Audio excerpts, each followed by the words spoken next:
एलियाबद्दल ऐकलेलं आहे. एलिया तिशबी हा गिलाद येथे उपरी म्हणून राहणाऱ्यापैकी एक होता असं पवित्र शास्त्र आम्हाला सांगतं. आणि गिलाद येथे उपरी राहणाऱ्यापैकी एक असताना पवित्र शास्त्र आम्हाला हे देखील सांगतं की त्याच्या कुटुंबाबद्दल काही माहिती नाही, परंतु तो देवाचा सेवक आहे आणि तो परमेश्वराची म्हणजे जिवंत देवाची सेवा करतो.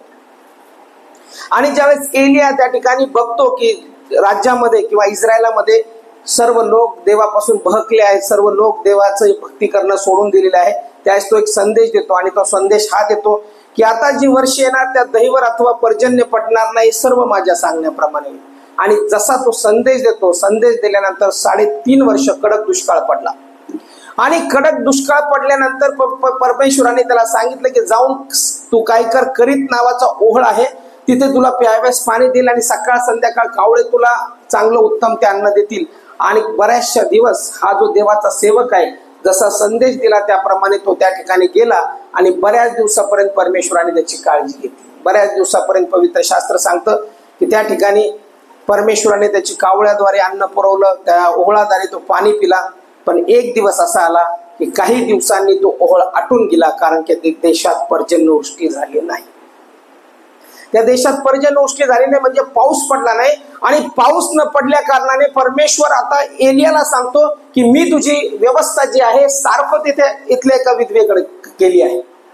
आणि ज्यावेळेस हा व्यक्ती सारफत येथील विधवेकडे जातो, हा देवाचा दास सारफत येथील विधवेकडे जातो, त्यावेळेस जात असताना नगराच्या विशीजवळ 10वं वचन सांगतं, तो आला तेव्हा एक विधवा स्त्रीला काटक्या गोळा करताना त्याने पाहिले. तिला हाक मारून तो म्हणाला, मला एका पात्रात थोडेसे पाणी घेऊन ये. जसं त्याने बघितलं एक विधवा स्त्री जिच्याकडे परमेश्वराने त्याची व्यवस्था केलेली आहे, ती विधवा स्त्री अत्यंत गरीब आहे आणि गरीब असताना ती काटक्या गोळा करत आहे. आणि हा जाऊन तिला म्हणतो देवाचा सेवक की माझ्यासाठी थोडंसं पाणी घेऊन ये.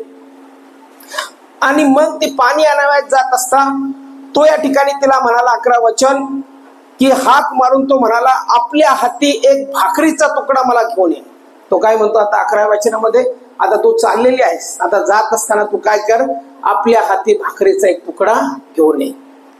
आज ती म्हणाली, तुमचा देव परमेश्वराच्या जीविताची शपथ, माझ्याजवळ भाकर मुळीच नाही आणि मडक्यात मुठभर पीठ आणि कुपीत थोडेसे तेल एवढे मात्र आहे. जे खरं आहे ते तिनं सांगितलं. काय सांगितलं तिनं? माझ्याजवळ भाकर मुळीच नाही. आपण पण खरं खरं सांगतो ना, माझ्याजवळ पैसे बिलकुलच नाही. बाळक साहेब, तुम्ही काही करा, मी तुम्हाला देणारच नाही. तुम्ही किती उपदेश करा, किती देण्याचं सांगा, पण आम्ही खम्मन घट्ट आहोत. आमच्याजवळ काहीच नाही, काहीच नाही तिच्याजवळ.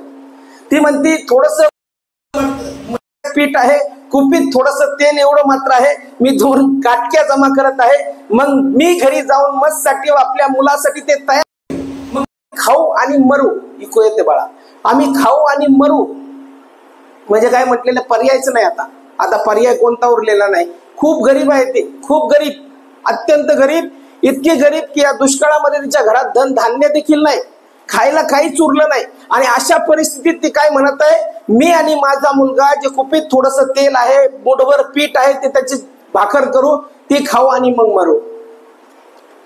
आणि मग ती पुढे काय म्हणतो, देवाचा सेवक बघा तुम्ही, एलिया तिला म्हणाला, भिवू नको, तू जा आणि म्हणतेस त्याप्रमाणे कर, पण त्यापूर्वी माझ्यासाठी एक लहानशी भाकर भाजून आण आणि नंतर आपल्यासाठी व आपल्या मुलासाठी भाज. तरी देवाचा सेवक हट्टीपणा करतो. काय म्हणतो, तरी तू काय कर, जा आणि काय कर, माझ्यासाठी लहानशी भाकर भाजून आण आणि मग तू आपल्या मुलासाठी कर.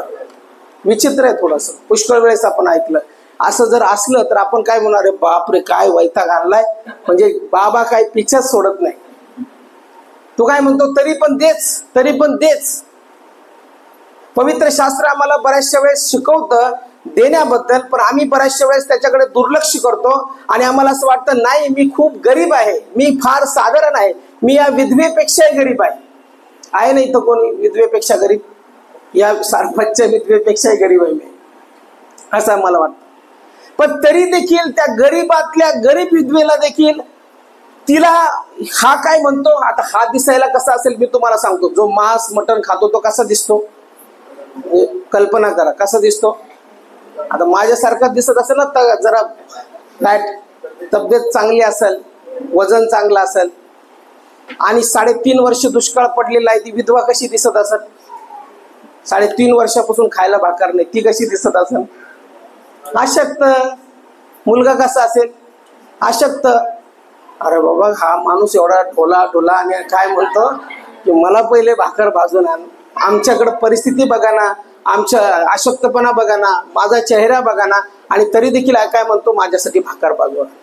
आज जो माझा विषय आहे तो विषय हाच आहे की परमेश्वर मनुष्याला देण्यापूर्वी देणे शिकवतो. काय शिकवतो?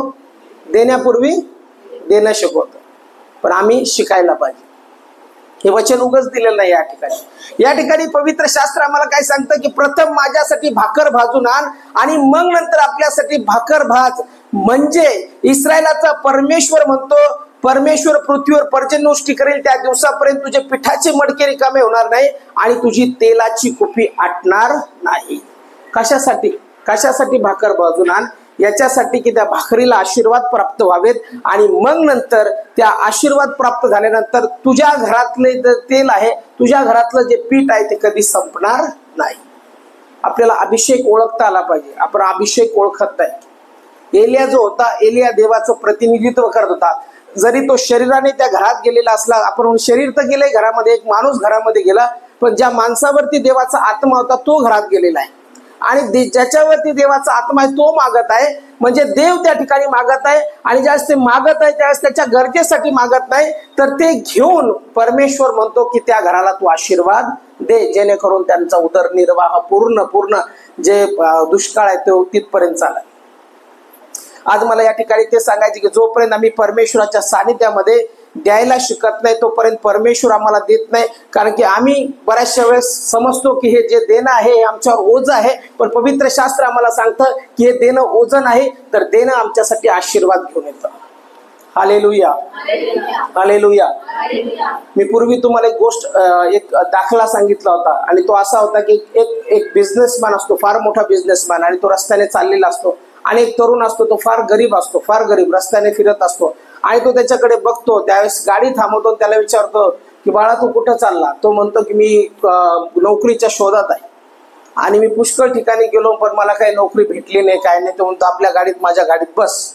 आणि बसल्यानंतर तो त्याला म्हणतो की माझा तांदूळाचा बिझनेस आहे, मी तांदूळ विकतो, घेतो, खरेदी करतो. जर तुला पटत असेल तर तू माझ्या बरोबर काम कर. तो म्हणतो माझ्या बरोबर काम कर. हो म्हणतो, माझ्या बरोबर काम कर. आणि असं काम कर की मी तुला डायरेक्ट माझा पार्टनर बनवतो.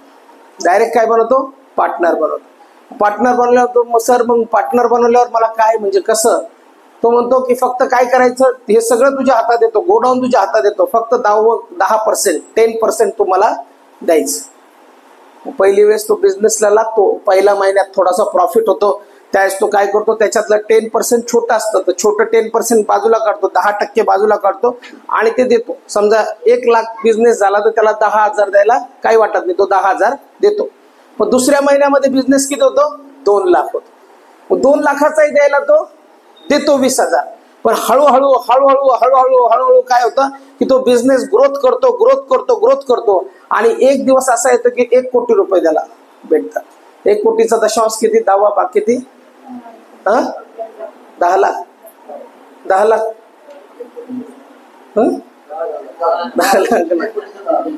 10 लाख द्यायला त्याला जड जातात. मग काय करतो, तो रूम लावून आपल्या घरामध्ये बसतो आणि मग हा मालक शोधत येतो, अरे तू मला 10% दिले नाही. आणि ज्यावेळेस तो दरवाजा खोलतो, हा म्हणे मला ना सुरुवातीला द्यायला चांगलं वाटलं, पण नंतर जशी जशी रक्कम वाढत गेली तसं मला देण्यासाठी जड चाललं आणि आता मला वाटतं की हा बिझनेस आणखी जास्त वाढणार आहे आणि मी तुमचा पार्टनर राहू शकत नाही. आणि जसं तो म्हणतो आपला करार रद्द, आजपासून मी तुला कामावून काढून टाकलं.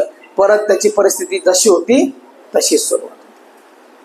आमच्या जीवनामध्ये देखील परमेश्वर आमच्याशी भागीदारी करू इच्छितो. ज्यावेळेस आम्ही देतो काही गोष्ट देतो त्यावेळेस परमेश्वर आमच्याशी भागीदारी करू इच्छितो आणि ती भागीदारी आम्ही स्वीकारत नाही आणि ती न स्वीकारल्यामुळे आमच्या आर्थिक गोष्टीला आशीर्वाद प्राप्त होत नाही. मला तुम्हाला स्पष्ट सांगायचं आहे, आर्थिक आशीर्वाद जे प्राप्त होतात ते आशीर्वाद परमेश्वराच्या कार्यासाठी देण्यानेच प्राप्त होतात, न देण्याने प्राप्त होत नाही. जर आम्ही परमेश्वराच्या राज्यामध्ये पेरणीच करत नाही, जर परमेश्वराच्या राज्यामध्ये देतच नाही आणि आम्ही म्हणतो की नाही मग मी देऊ शकत नाही, तर आम्ही त्या ठिकाणी जे परमेश्वर आम्हाला देण्याचं शिकवत आहे ते देण्याचं आम्ही शिकत नाही आणि आमच्या जीवनात आशीर्वाद प्राप्त होत नाही. म्हणून ती विधवा स्त्री या ठिकाणी म्हणते, सुरुवातीला म्हणते मी देऊ शकत नाही, किंवा तिचा दुष्काळ ती पाहते, तिची परिस्थिती पाहते आणि सगळ्या गोष्टी पाहिल्यानंतर तिला विचार येतो की जर या व्यक्तीला मी दिलं तर मला कसं प्राप्त होणार, किंवा माझ्या मुलाला कसं प्राप्त होणार. पण तो ज्यावेळेस तिला सांगतो की तो प्रथम माझ्यासाठी छोटीशी भाकर भाजून तर आण, मग नंतर परमेश्वर जो आहे तो तुला पर्जन्यवृष्टी करील, त्या दिवसापर्यंत तुझ्या पिठाचे मडके रिकामे होणार नाही आणि तेलाची कुपी आटणार नाही, असं अभिवचन देतो आणि ते अभिवचन त्याच्या जीवनात पूर्ण होतं. म्हणून मला या ठिकाणी सगळ्या बसलेल्यांना सांगायचं, जीवन आमचं थोडं आहे, पण त्या जीवनामध्ये जर आम्ही वचनाचं अध्ययन केलं तर परमेश्वर आम्हाला देण्याबद्दल शिकवतो.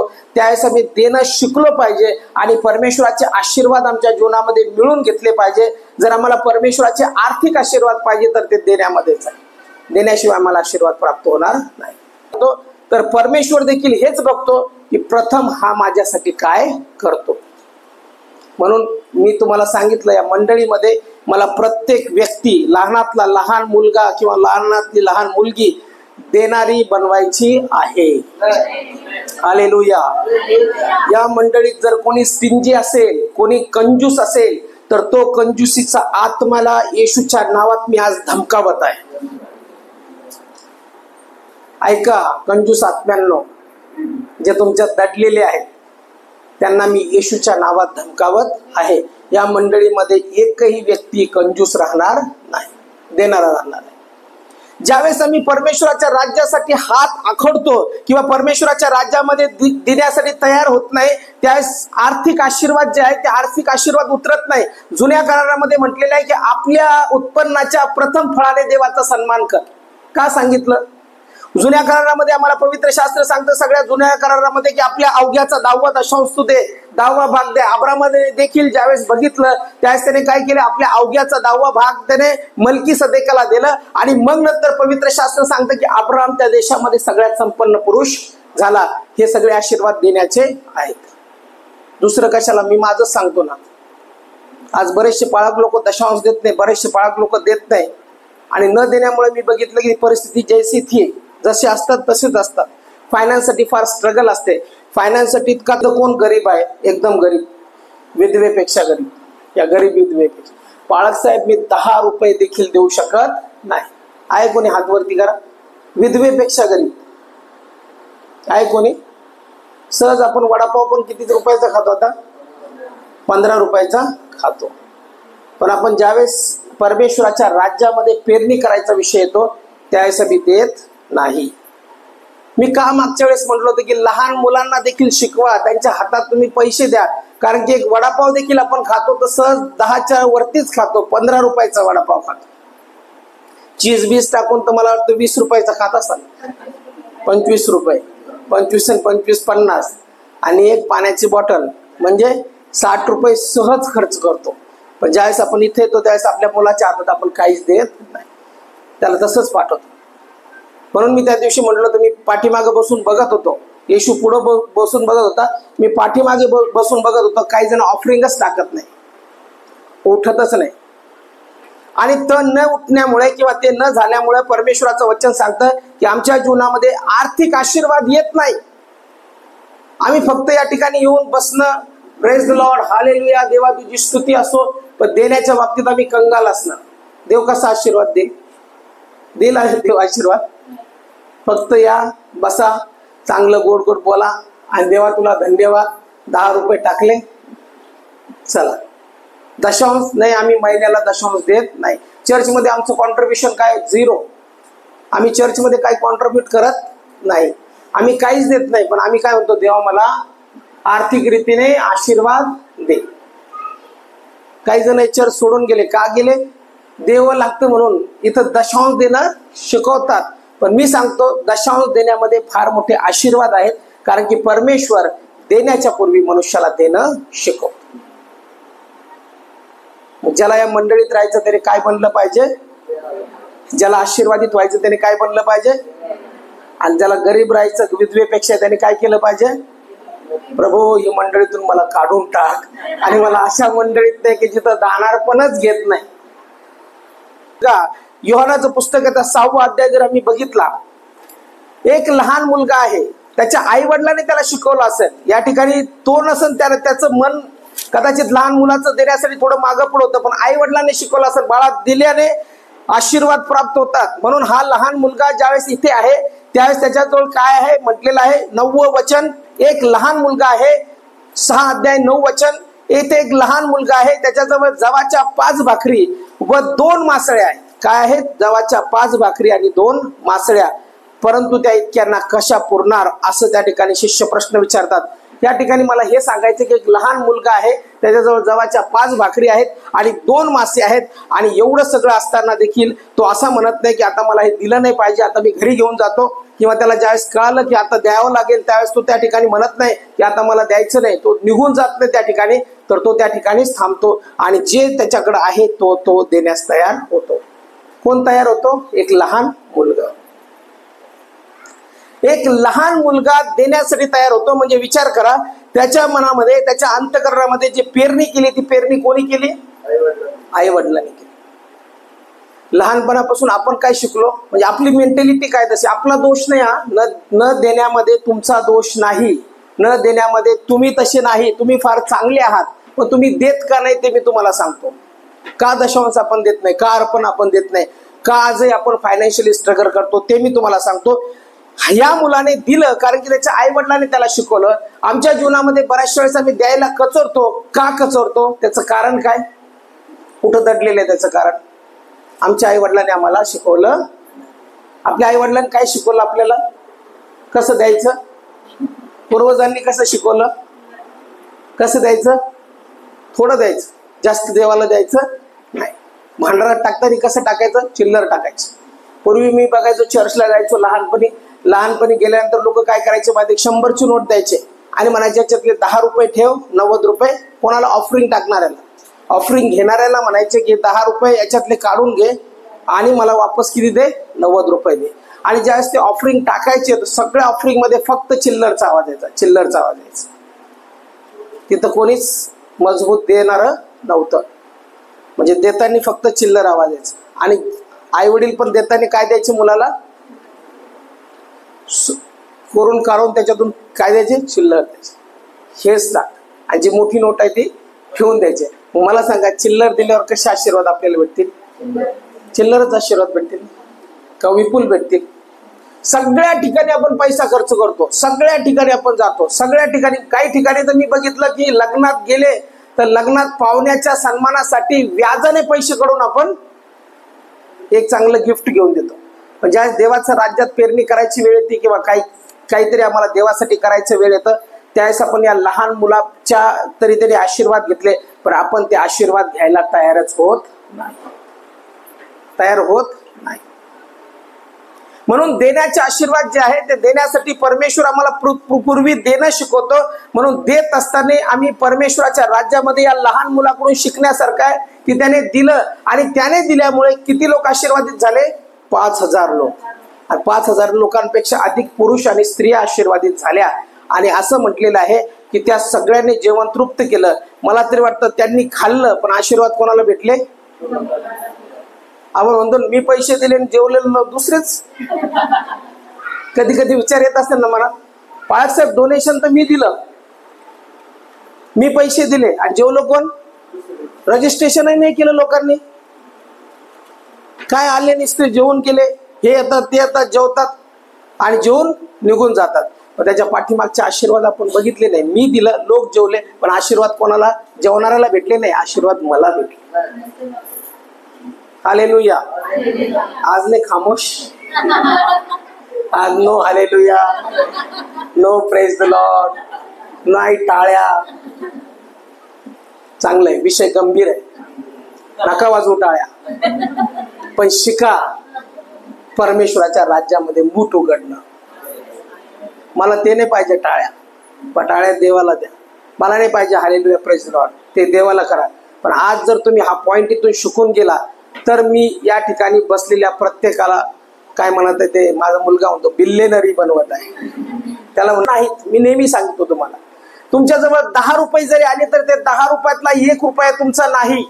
मी असं म्हणत नाही. काही लोक काय म्हणतात मला बऱ्याच वेळेस, बाळासाहेब पैसे येतात आणि जातात, आम्ही पैसे येतो खर्च होतो, पण खर्चायचे पहिले विचार कर की ज्यावेळेस तो पेमेंट तुझ्या हातामध्ये येतो त्यावेळेस त्याचा 10वा भाग जो आहे 10वा भाग त्या ठिकाणी तुझा नाहीच. प्रथम ज्यावेळेस तुझ्या हातामध्ये पगार येते किंवा पेमेंट येते त्यावेळेस 10वा भाग जो आहे तो 10वा भाग आपण सेपरेट काढला पाहिजे आणि तो 10वा भाग म्हटला पाहिजे हा परमेश्वराचा आहे, मी परमेश्वराला देत आहे, परमेश्वराला देत.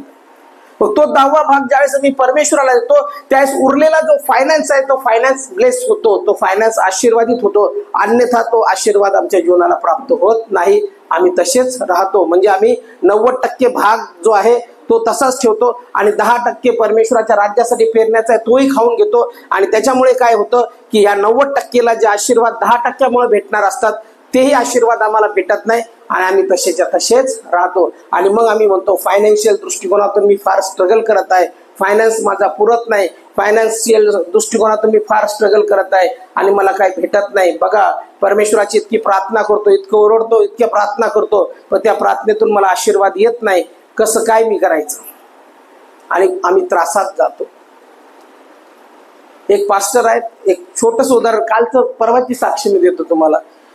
एक पास्टर आहेत, ते खेड्यामध्ये सेवा करतात आणि माझं मन झालं याला दिलं पाहिजे. मी त्यांना म्हणलं तुमचा फोन पे नंबर पाठवा आणि त्यांना मी दिलं. ते दिल्यानंतर मला किती बॅक आला असेल? एकच समजा, असं समजा 1000 दिले, किती बॅक आले असेल मला? किती पटीने वापस आले? 8 पटीने वापस आले मला लगेच 2 तासानंतर. त्याने नाही टाकल्या, त्याला दिले त्याने लगेच वापस टाकले, दुसऱ्याने टाकले. मी काय केलं? फक्त कृती. कसं दिलं मी? परत विचार केला का? मी विचार नाही केला. मला फक्त एकच डोक्यात होतं यांना मला सेवेसाठी द्यायचं आहे, बस. देवाने टाकलं, मी दिलं, विसरलो आणि परमेश्वराने लगेच मला बॅक आशीर्वाद दिले. आणि मी त्यावेळेस देवाला धन्यवाद दिला की देवा तू माझी किती काळजी घेतोस, मी 1 पटीने देतो, तुम्हाला 8 पटीने वापस करतोस.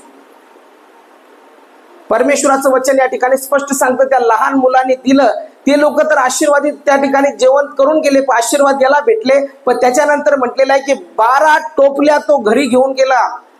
12 टोपल्या, तुकडे उरलेले तुकडे 12 टोपल्या उरल्या.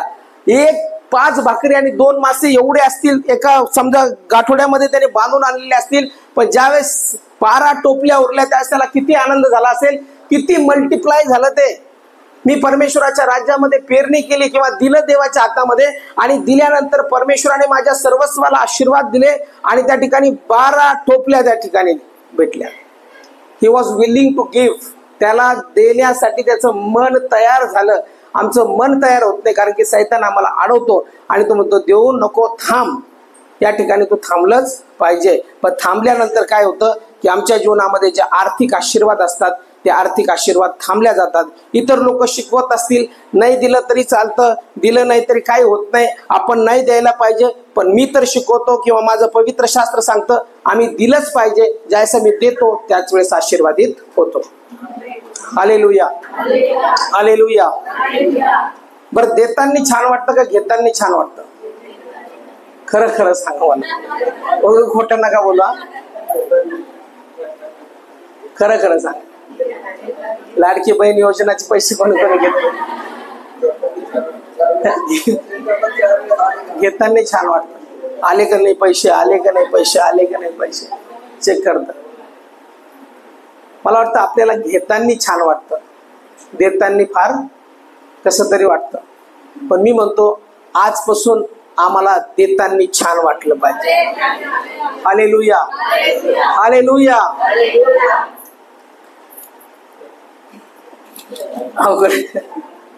मलाच असं ते सांगताना हे शिक्षण आहे देण्याचं. ते देखील पवित्र शास्त्र सांगतं की एक विधवा आहे आणि ती जी विधवा आहे ती फार गरीब विधवा आहे. आता ही दुसरी विधवा आहे. जुन्या कराराची विधवा आपण बघितली की जिनं भाकर दिली आणि त्या ठिकाणी ती आशीर्वादित झाली. आता ही नव्या कराराची विधवा आहे की जी विधवा दानार्पणामध्ये दान टाकत आहे आणि त्या ठिकाणी दान टाकत असताना येशू ख्रिस्त त्या ठिकाणी उभा आहे. मार्क शुभ वर्तमानाचा 12वा अध्याय आणि 41 ते 44 वचन वाचा. मग येशू भांडारासमोर बसून लोक त्या भांडारात पैसे टाकत आहेत हे पाहत होता. तेव्हा पुष्कळ धनवान धनवान लोक मोठमोठ्या रकमा टाकत होते, तेव्हा एक गरीब विधवा आली व तिने 2 टोल्या म्हणजे 1 कमळी टाकली. तेव्हा त्याने आपल्या शिष्याला जवळ बोलावून घेऊन त्यास म्हटले, मी तुम्हाला खचित सांगतो, हे जे भांडार टाकत आहेत त्या सर्वांपेक्षा या गरीब विधवेने अधिक टाकले आहे, कारण त्या सर्वांनी आपल्या विपुलतेने टाकले, परंतु हिने आपल्या कमाईतून आपले होते नव्हते ते म्हणजे आपली सर्व उपजीविका टाकली. या ठिकाणी मी पुष्कळ वेळेस वचन वाचलं, ऐकलं, आम्ही उपदेश ऐकले आणि या ठिकाणी म्हटलेले ही गरीब विधवा ज्यावेळेस टाकत आहे, आज मला ते बोलत नाही तिने टाकलं, पण मला आज हे सांगायचं आहे की येशू उभा राहून भांडारासमोर किंवा जे दानार पण टाकत आहे त्यांच्याकडे बघत आहे. पहिलेच वचन. मग तो भांडारासमोर बसून लोक त्या भांडारात पैसे कसे टाकीत आहे ते पाहत होता. काय करत होता येशू? समजा आता तुम्ही टाकायला आले, मी पाहत आहे, हा टाकले 10 रुपये, तोंडाकडे पाहत, हा टाकले, 20 रुपये टाकले, 100 रुपये टाकले. कसं वाटेल तुम्हाला? काय पाळा की टाकताना पण पाहतो. पवित्र शास्त्र तर सांगतं की गुप्त दान कर, या हाताचं ह्या हाताला कळू देऊ नको. पाळक साहेब काय करायला लागले तर भांडारासमोर उभा आहे आणि दानार्पणात काय टाकतो ते देखील ते पाहत आहे. तो हात टाकताना बघत आहे. पवित्र शास्त्र स्पष्ट सांगतं, मग तो भांडारासमोर बसून लोक त्या भांडारात पैसे कसे टाकीत आहे हे पाहत होता. पैसे कसे टाकीत आहे आपल्या लक्षातच येत नाही बऱ्याचशा वेळेस. का पाहत असेल येशू? सांगा. नंतर टोमणे मारायला काय टाकले? 10 रुपये. मी सांगितलं देवाच्या मंदिरात इथं उभं राहिलेले असताना काही पण बडबडायचं नाही. जर देणं होत असेल तर हा म्हणायचं, नसन देणं होत तर नाही म्हणायचं. कारण की जर आम्ही देतो म्हणतो आणि देत नाही तर मग श्राप ओढवतो.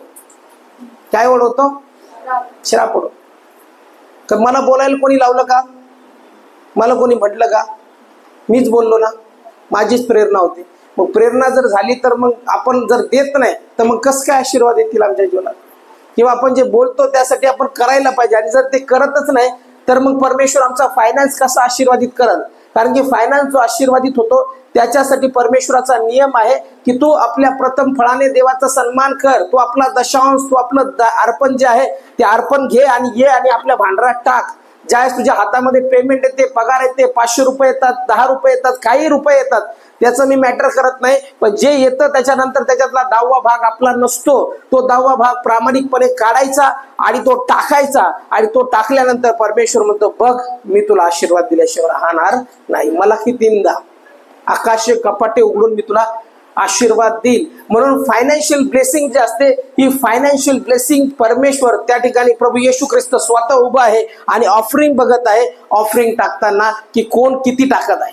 तो तर पुढं उभा राहून बघत होता. मी त्या दिवशी कुठं उभं राहून बघत होतो? पाठीमागे. बरं झालं मी पाठीमागे असतो. माझ्या लक्षात आलं किती लोक ऑफरिंग टाकायला उठतात आणि किती लोक खाली बसलेले असतात. मी तुम्हाला सांगितलं, नसले तरी तुमच्यावर नसतील असं होऊ शकत नाही, होऊच शकत नाही. का?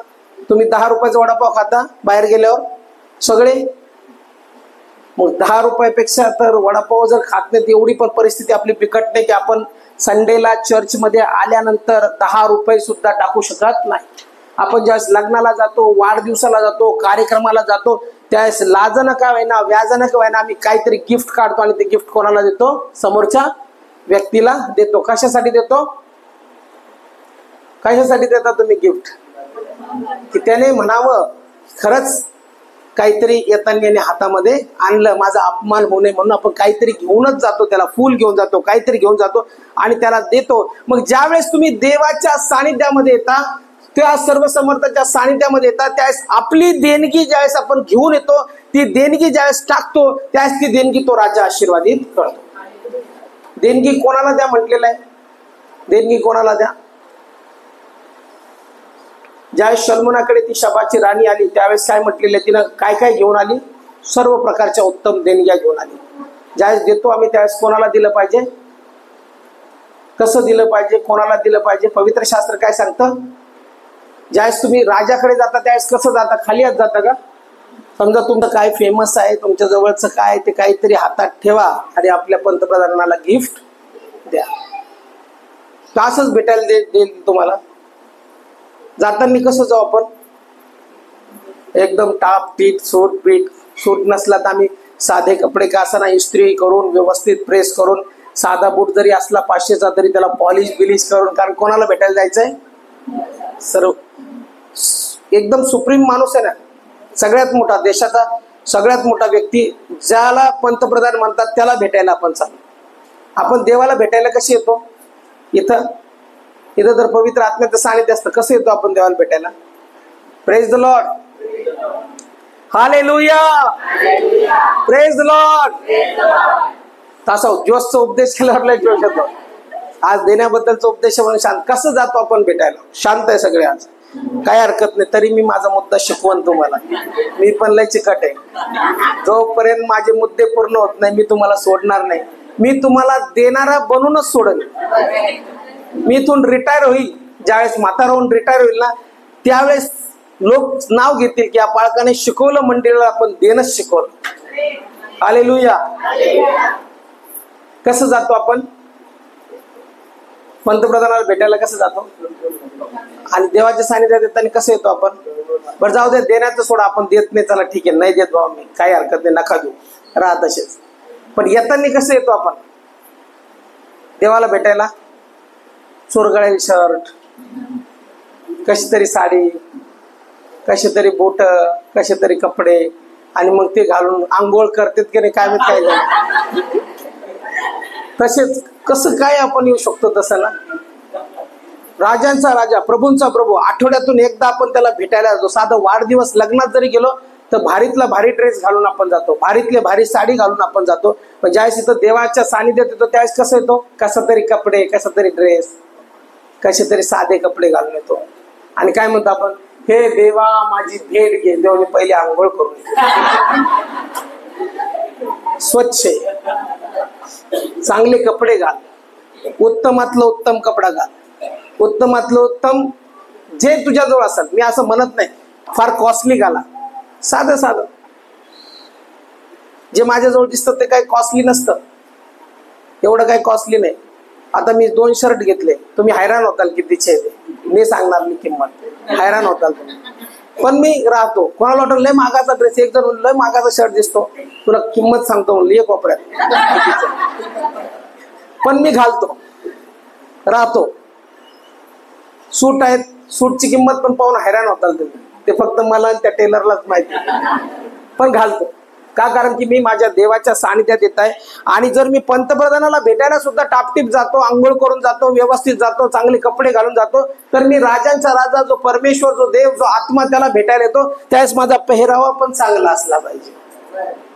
द्यायचं दुसरीकडं, पण देण्याच्या अगोदर पहिले आम्हाला पाहिजे. कधी कधी काय होतं, बाया एकदम चांगल्या असतात आणि आपला नवरा ते एकदम कसतरी शर्ट, कसतरी पॅन्ट वरती गेलेली, आखडलेली, बूट कसा तरी चुरगळायला, आणि बाईकडे पाहिल्यावर एकदम फोकस, माणूस एकदम दाढी न केलेली, अस्तव्यस्त. हे काम कोणाचं आहे? कोणाचं काम आहे? महिलांचं काम आहे. तुम्ही जसे राहता तसे तुमच्या नवऱ्याला ठेवलं पाहिजे. तुम्ही जसं दिसता ना तसे तुमचे लेकरं दिसले पाहिजे. ले काय शंभूड चाललाय इकडं, तुझं तिकडं तिकडं. आपण एकदम साडी भारी, एकदम नेलपेट, एकदम मस्त, केस बिस, फुगा बिगा व्यवस्थित, लिपस्टिक लावलेले सगळं.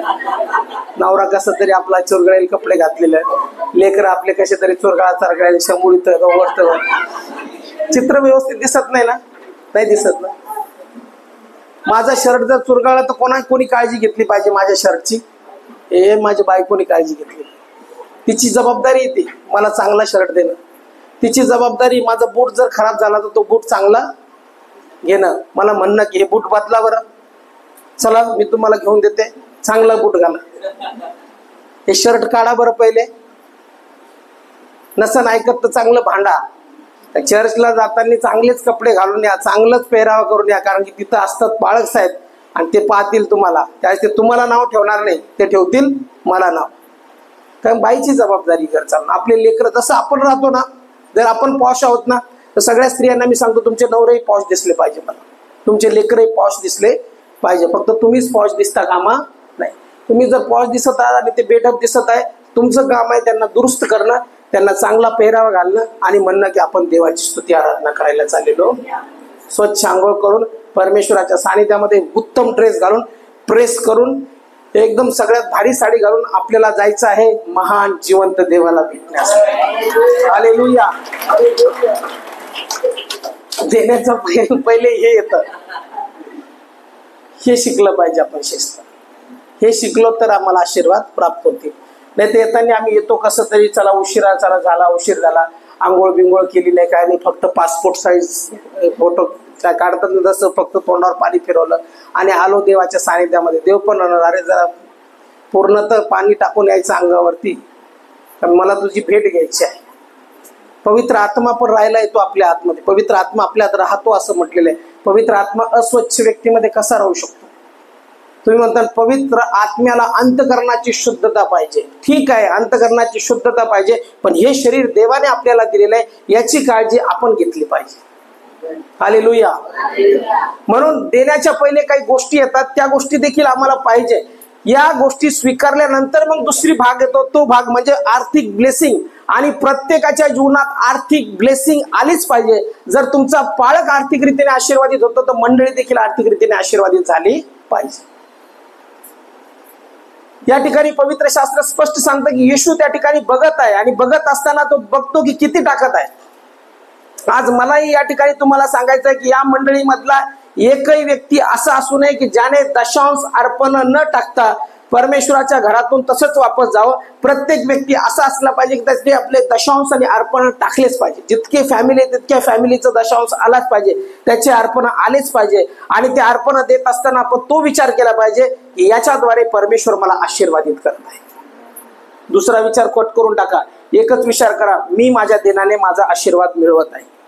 आता मी तुम्हाला सांगतो, हन्ना आणि सपेरा, प्रेषितांची कृत्याचा 4 अध्याय 5वा अध्याय 1 ते 11 वचन. प्रेषितांची कृत्याचा 5वा अध्याय 1 ते 11 वचन. हन्ना आणि सपेरा हे दोन कपल आहे, म्हणजे या ठिकाणी पती आणि पत्नी आहेत. आणि नव्या कराराच्या काळामध्ये काय होतं, जुन्या कराराच्या काळात दशांश देणं शिकवलं, पण नव्या कराराच्या काळामध्ये सर्वस्व दे म्हटलेलं आहे. काही लोक म्हणतात ना, कुठं सांगितलं नव्या कराराच्या काळात द्यायला? मग पवित्र शास्त्र सांगतं नव्या कराराच्या काळात सर्वस्व द्यायला सांगितलं. आणि जर आपण बघितलं, या ठिकाणी वाचणार नाही ते वचन, पण मी तुम्हाला सांगतो थोडक्यामध्ये. या ठिकाणी हन्ना आणि सपेरा आहेत. हन्ना आणि सपेरा हे पती पत्नी आहेत. त्यांनी काय केलं, आपली मालमत्ता जी आहे ती आपली मालमत्ता विकून ते परमेश्वराच्या सानिध्यामध्ये आलेले आहेत. आणि जसे जसे ते आले, जसे ते परमेश्वराच्या सानिध्यात आले, त्यांनी काय ठरवलं की आपण आपलं जे आहे ते आपण द्यायला पाहिजे. म्हणजे आपलं या ठिकाणी 5वा अध्याय 1 ते 5वा अध्याय 1 ते 11 वचन. हन्ना नावाचा कोणी एक इसम व त्याची बायको सफिरा यांनी आपली मालमत्ता विकली. मग त्याने आलेल्या किमतीतून काही भाग बायकोच्या संमतीनं मागे ठेवला व काही भाग आणून प्रेषितांच्या चरणापाशी ठेवला. आता त्या ठिकाणी काळात त्या नियम होता की जो कोणी आपली मालमत्ता विकेल त्याने त्याच्या मर्जीने, कोणाच्या मर्जीने, फोर्स नव्हता किंवा सांगत नव्हते की तुम्ही द्या. शिक्षण आहे त्या ठिकाणी, पण असं द्याच म्हणून नाही, पण त्यांच्या मर्जीने त्यांनी द्यायचं असं ठरलेलं असायचं. मग त्यांनी काय केलं, जी मालमत्ता विकली ती मालमत्ता विकल्यानंतर त्याच्यातला काही भाग ठेवला आणि काही भाग त्यांनी प्रेषितांच्या चरणापाशी आणून टाकला आणि दोघांनी संमतीने केलं. मग त्याने आलेल्या किमतीतून काही भाग बायकोच्या संमतीने मागे ठेवला व काही भाग आणून प्रेषितांच्या ठेवला. तेव्हा पेत्र म्हणाला, हन्ना तू पवित्र आत्माशी लबाडी करावी व जमिनीच्या किमतीतून काही ठेवून घ्यावे, म्हणून सैतानाने तुझे मन का भरवले आहे? ती होती तोवर तुझी स्वतःची व विकल्यावर तुझ्या स्वाधीन नव्हती काय? ते करण्याचे आपल्या मनात तू काय आणलेस?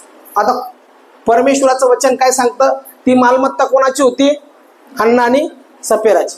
हन्ना आणि सपेराला कोणी म्हटलं होतं का ते म्हणून? त्यांची इच्छा. पण तरी पण त्यांनी काय केलं, लबाडी केली. ते शब्द बोलले आणि मग काय केलं, त्यांनी शब्द माघारी फिरवला. होऊ शकतं असं, घरामध्ये चर्चा झाली असेल, इतके कॅल्क्युलेशन केलं असेल, अरे बापरे इतकं आता देणं जड झालं, हे आपण देऊ शकत नाही. मग काय करू आपण, एवढं प्रेषितांच्या चरणाजवळ टाकू आणि बाकीचं राहिलेलं काय करू आपण तसंच ठेवून देऊ. संमती केली त्यांनी. आणि जसं ते आले त्यावेळेस पेत्र देखील त्यांना म्हणतो की जी तुमच्याजवळ संपत्ती होती ती माझी नव्हतीच, ती तुमचीच होती. तुमचीच होती, तुम्हीच ते ठरवलं, तुम्हीच त्या गोष्टी केल्या. मग तुमचं मन सैतानाने का भरवलं खोटं बोलण्यासाठी? का खोटं बोललात तुम्ही? ती संपत्ती तुमचीच होती आणि तिच्यावर अधिकार तुमचाच होता, पण सैतानाने तुमचे मन का भरवले? ती होती तोवर स्वतःचीच, व विकल्यावर तुझ्या स्वाधीन नव्हती काय? म्हणजे तू ठेवायची ठेव, द्यायची दे, काही जबरदस्ती नाही, पण तुझी इच्छा. पण तुझी इच्छा असताना देखील तू लबाडी केलीस. आणि तो म्हणतो या ठिकाणी की हे करण्याचं तुझ्या मनात आलं आणि त्याच्यानंतर तू या ठिकाणी तुझ्या पत्नीलाही ते भरवलंस. ती होती तोवर तुझी स्वतःची, व विकल्यावर तुझ्या स्वाधीन नव्हती काय? हे करण्याचे आपल्या मनात तू का आणलेस? तू मनुष्याशी नव्हे तर देवाशी लबाडी केली आहे. कोणाशी लबाडी केली? म्हणून मी तुम्हाला सांगितलं की देवाच्या मंदिरात ज्यावेळेस येतो त्यावेळेस आपले शब्द कसे असावे? अल्प असावे आपले शब्द. कारण की देव या ठिकाणी असतो, देवाचा आत्मा असतो. पण आपण ज्यावेळेस बोलतो त्यावेळेस समजून उमजून बोललं पाहिजे, भावनेच्या भरात आम्ही बोलू नाही. आम्ही ज्यावेळेस करतो त्यावेळेस ठरवून बोललं पाहिजे, पवित्र आत्मा मला सहाय्य कर बोलण्यासाठी, आणि प्रभू मी जे करत आहे ते विश्वासाने करत आहे, आणि तुझा आत्मा या ठिकाणी आहे. मी जे बोललो आता ते मी करणार आहे, कारण की जे बोललो ते तुझ्या समोर बोललो, कोणत्या माणसासाठी नाही बोललो, मी तुझ्यासाठी बोलले. तो म्हणतो ते सगळं तुमचंच होतं, तूच मन भरवलंस, तू तुझ्या मनात ते आलं, तू मनुष्याशी नव्हे देवाशी लबाडी केली आहेस. हे शब्द ऐकताच हन्याने खाली पडून प्राण सोडला, आणि हे ऐकणाऱ्या सर्वांना मोठे भय वाटले. त्याच होतं, त्यानेच बोलला, त्यानेच लपून ठेवलं, काही गरज नव्हती. त्याने सरळ सांगायचं असतं की नाही पास्टर, नाही जमत, नाही पेत्र मला जमत नाही, असं असं तुम्ही करा, मी काय देणार नाही, काही हरकत नाही. तो म्हटला असता काही हरकत नाही, तुमचं तुमच्याजवळ ठेवा. पण त्याने लबाडी केली, काही ठेवलं आणि म्हटलं की आता मी देणार नाही किंवा दिलं नाही. आणि मग तो तिथं पवित्र आत्म्याच्या सानिध्यात येऊन बोलला. त्यावेळेस असं म्हटलेलं की तो पडला आणि त्याने प्राण सोडला. नंतर काय झालं, त्याला तरुणांनी उठून त्याला गुंडाळले व बाहेर नेऊन त्याला पुरले. मग असे झाले की सुमारे 3 तासांनी त्याची बायको आत आली. तेव्हा झालेले वर्तमान तिला समजले नव्हते. मग पेत्र तिला म्हणाला, मला सांग, एवढ्यालाच तुम्ही जमीन विकली काय? तिने उत्तर दिले, होय, एवढ्यालाच. पेत्र तिला म्हणाला, प्रभूच्या आत्म्याची परीक्षा पाहण्यास तुम्ही संगनमत का केले? आता तो तिलाही विचारतो की एवढ्यालाच विकले का? तिनं खरं खरं सांगायचं. तिनंही खरं बोलली नाही, ती खोटं बोलली. आणि खोटं बोलल्यामुळे काय म्हणतो पेत्र, म्हणतो पवित्र आत्म्याची परीक्षा पाहण्यास तुम्ही संगनमत का केले? पहा, ज्यांनी तुझ्या नवऱ्याला पुरले त्यांचे पाय दाराशीच आहेत, ते तुलाही उचलून बाहेर नेतील. तेव्हा लागलेच तिने त्याच्या पायाजवळ पडून प्राण सोडला. आणि तरुणांनी आत येऊन तिलाही मेलेले पाहिले व बाहेर नेऊन तिच्या नवऱ्याजवळ पुरले. या ठिकाणी पवित्र शास्त्र आम्हाला सांगतं की ज्या वेळेस त्यांनी संगनमत केलं, ज्यावेळेस त्यांनी ठरवलं, त्यावेळेस ते ठरवलेली रक्कम त्यांनी त्या ठिकाणी न देता त्यांनी संगनमत करून लबाडी केली, आणि त्यामुळे पवित्र आत्म्याचा क्रोध त्यांच्यावरती आला आणि ते मृत झाले. पवित्र शास्त्र आम्हाला काय शिकवतं की ज्यावेळेस आम्ही परमेश्वराच्या सानिध्यात बोलतो, परमेश्वराच्या सानिध्यात काहीतरी करतो, त्यावेळेस आम्ही करत असताना, देत असताना आम्ही पूर्णतः विश्वासाने केलं पाहिजे, पूर्णतः आम्ही पवित्र आत्म्याच्या सानिध्यात केलं पाहिजे. ज्यावेळेस आम्ही बोलतो त्यावेळेस तो शब्द आम्ही पूर्ण केला पाहिजे. आणि जर करत नाही तर बऱ्याचशा वेळेस आम्हाला पाहायला वाटतं की जे आशीर्वाद आहेत, आर्थिक आशीर्वाद, ते आम्हाला भेटत नाही, तर आम्हाला श्राप भेटतात. म्हणून परमेश्वराच्या सानिध्यामध्ये येण्यासाठी आम्ही पूर्णपणे तयार असलं पाहिजे. 2 कोरिंथ्याचा 9 अध्याय आणि 7 वचन आपण काढू. 2 कोरिंथ्याचा 9 अध्याय आणि 7 वचन. 2 कोरिंथ्याचा 9 अध्याय आणि 7 वचन वाचा कोणीतरी. प्रत्येकाने आपापल्या मनात ठरवल्याप्रमाणे द्यावे. प्रत्येकाने आपापल्या मनात ठरवल्याप्रमाणे द्यावे. दुःखी मनाने किंवा देणे भाग पडते म्हणून देऊ नये. दुःखी मनाने किंवा देणे भाग पडते म्हणून देऊ नये. कारण संतोषाने देणारा देवाला प्रिय आहे. कारण संतोषाने देणारा देवाला प्रिय आहे. कसं कसं दिलं पाहिजे? आपण मनात ठरवल्याप्रमाणे.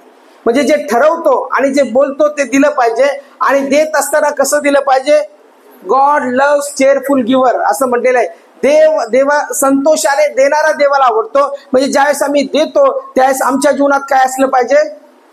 आनंद असला पाहिजे, संतोष असला पाहिजे. आणि संतोषाने देणाराच देवाला आवडतो, कणत कुडत देणारा आवडत नाही. या मीटिंग मध्ये जरी असलं तर ते आम्हाला पुरतं, ते आमच्या जीवनामध्ये आशीर्वाद घेऊन येतं. म्हणून देवाचं वचन सांगतं की संतोषाने देणारा देवाला आवडतो. संतोषाने देणारा म्हणजे ज्यावेळेस आम्ही देतो त्यावेळेस त्याच्याबद्दल तर्क वितर्क करत नाही. ज्यावेळेस आम्ही देतो त्यावेळेस आम्ही चेअरफुली देतो. आनंदाने देतो, त्याच्याबद्दल चर्चा करत नाही. एकदा देतो त्यावेळेस तो विषय संपतो आणि ज्यावेळेस देतो त्यावेळेस तो आनंदाने पेरणी करतो आणि तिथं विसरून जातो. त्या गोष्टीचा विचार जास्त करत नाही जास्त विचार. म्हणून म्हटलेलं की संतोषाने देणारा देवाला आवडतो आणि संतोषाने देणाराच देवाला आवडतो, कारण की परमेश्वराचं वचन सांगतं की त्याचं मन आनंदित असतं देण्यासाठी आणि ज्यावेळेस तो देतो त्यावेळेस तो आशीर्वाद स्वीकारतो. पण ज्यावेळेस आम्ही देतो त्यावेळेस प्रामाणिक दशांश देत नाही.